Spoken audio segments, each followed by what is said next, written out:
Behind the rural but serene ambience of Busia County is former Attorney General Amos Wako's hideaway since relinquishing his position on the 29th of August 2011. I had made up my mind that as soon as I handed over, I'll take a rest up to the end of the year, because I discovered that ever since I left university, I've never had a rest or a holiday.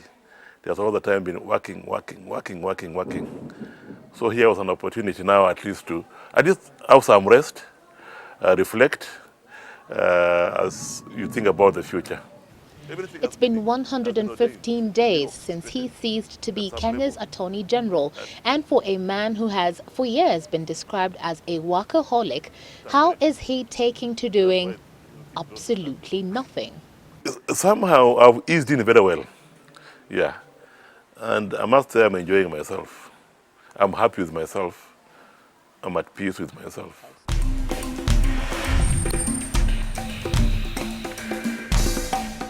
The house was built. 66-year-old Amos Shitswila Wako insists that the only way I can begin to know of and about him is through first meeting the one man he says has and continues to define his life years on. Mother and the youngest brother. So that's my father's grave. He was educated more than you and me. That much he has a PhD.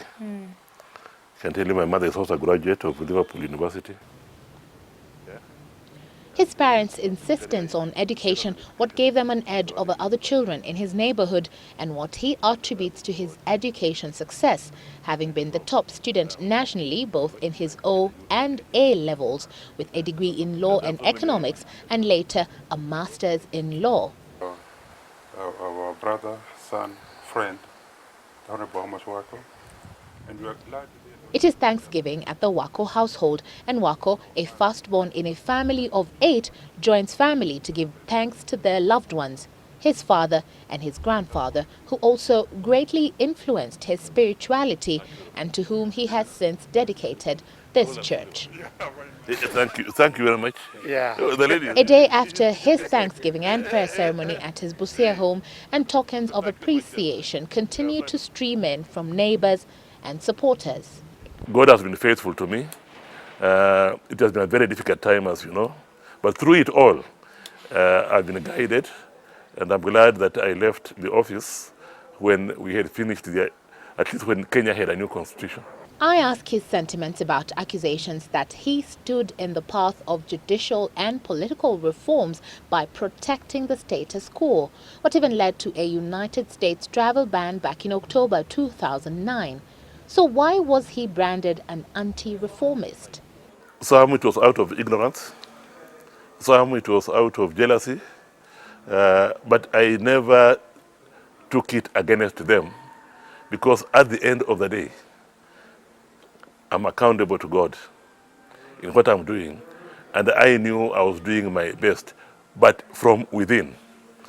And I'm confident that when the history of this country is written, when everything is known, people will know that I made some contribution.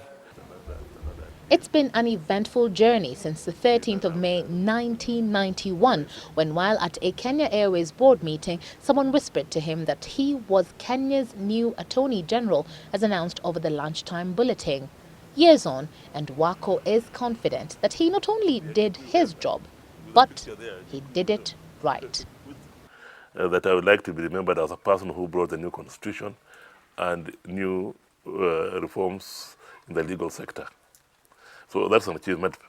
Not only did that happen, but I was also very closely involved in the appointments of the Chief Justice, the Deputy Chief Justice, the judges of the Supreme Court, and the many judges of the High Court. His plans for 2012? I'm also under pressure by the people of Busia County to stand from all over. You'll be surprised. I'll start guided by God at that time. Yeah, most likely senator, but it could be another position. This father of 2 also has an interesting practice embedded in his spirituality. he meditates. What he says helped him during times when the pressures of his former office became unbearable. Life is joyous, whatever the circumstances you may be in, because God is in control. And so, is it proper to say Amos Shitswila Wako is, for now, laughing his way into retirement? No, maybe I just smile, and I've smiled a lot. Evelyn Wambui for Newsmakers. Smile.